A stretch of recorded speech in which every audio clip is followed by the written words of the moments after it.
હું છું પ્રિયંકા, તમે જોઈ રહ્યા છો સિટી કવરેજ ન્યૂઝ। આજના મુખ્ય સમાચાર।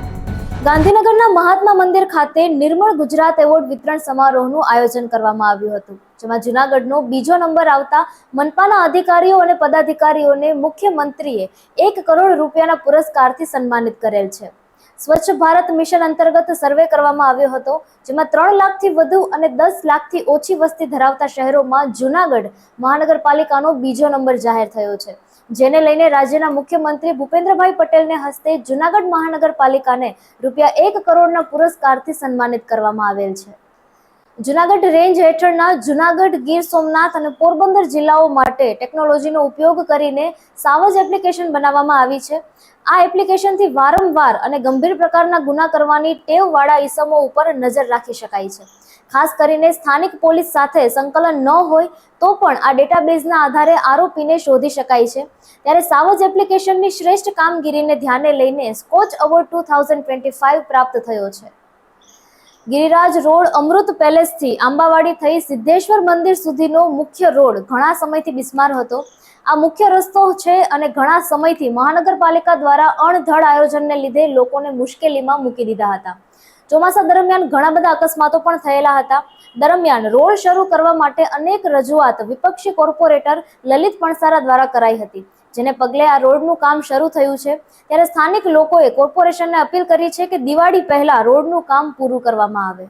તાલાળાથી સાસણ 15 કિલોમીટરનો માર્ગ 5 વર્ષ પહેલા 10 મીટર પહોળો બનાવ્યો, પણ વચ્ચે આવતા પુલો 7 મીટર યથાવત રાખી અને કાગળ ઉપર બધા પુલ પહોળા કરી નાખ્યાના આક્ષેપો સાથે છડેચોક અવનવી લોક ચર્ચાઓ થઈ રહી છે।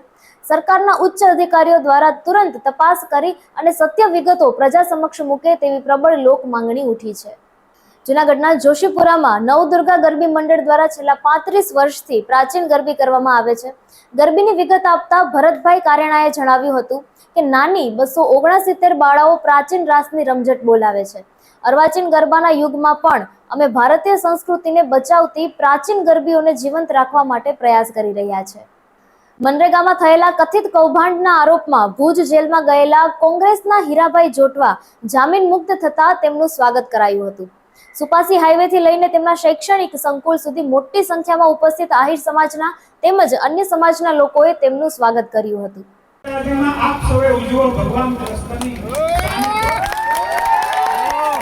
એ ભગવાન કૃષ્ણના સાનિધ્યમાં તમે જે બર્થડે ઉજવો એ ભગવાનની અવની તાકાત કે 11/9 થી 26/9 એટલે 15મા દિવસે 5:30 હીરાભાઈ ઇનકમિંગ માંથી બહાર આવી ગયા। એ તમારા લોકોની શ્રદ્ધા હતી, જેના લીધે ભગવાન કૃષ્ણએ સરપ્રાઈઝ આપી છે આ વિસ્તારને, ગુજરાતને। અને લોકશાહી શું છે એ પણ બંધારણ રીતે ડોક્ટર બાબા સાહેબ આંબેડકરે આપણે બંધારણ આપ્યું, એ બંધારણ મુજબ જ્યારે દેશ વર્તે છે ત્યારે કોઈ પણ ખોટા આરોપો હોય તો પણ હવે એઆઈની મદદથી 1000 રોગો વિશે અગાઉથી જ મળી જશે જાણકારી। આર્ટિફિશિયલ ઇન્ટેલિજન્સની મદદથી તમે જાણી શકશો કે આવનારા વર્ષોમાં તમને કઈ બીમારી ક્યારે થઈ શકે છે। બ્રિટિશ વૈજ્ઞાનિકોએ ડેલ્ફી 2 નામનું એક ટૂલ વિકસાવ્યું છે, જે તમારી ઉંમર, જીવનશૈલી, આદતો અને તબીબી ઇતિહાસને જોઈને તમને આગામી 10-20 વર્ષમાં કયા રોગો થઈ શકે છે તે જણાવી શકે છે। આ ટૂલ 1000થી વધુ રોગોની સચોટ આગાહી કરી શકે છે। નરેન્દ્ર મોદી દ્વારા આજે સ્વદેશી એટલે કે BSNLનું 4G નેટવર્ક લોન્ચ કરાયું છે। આ નેટવર્ક 5G રેડી છે।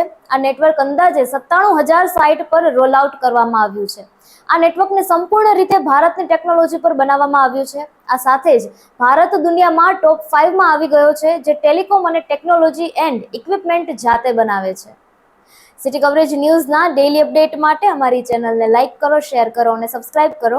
આવતીકાલે મળીશું ફરી નવા સમાચારો સાથે। City coverage news Junagadh.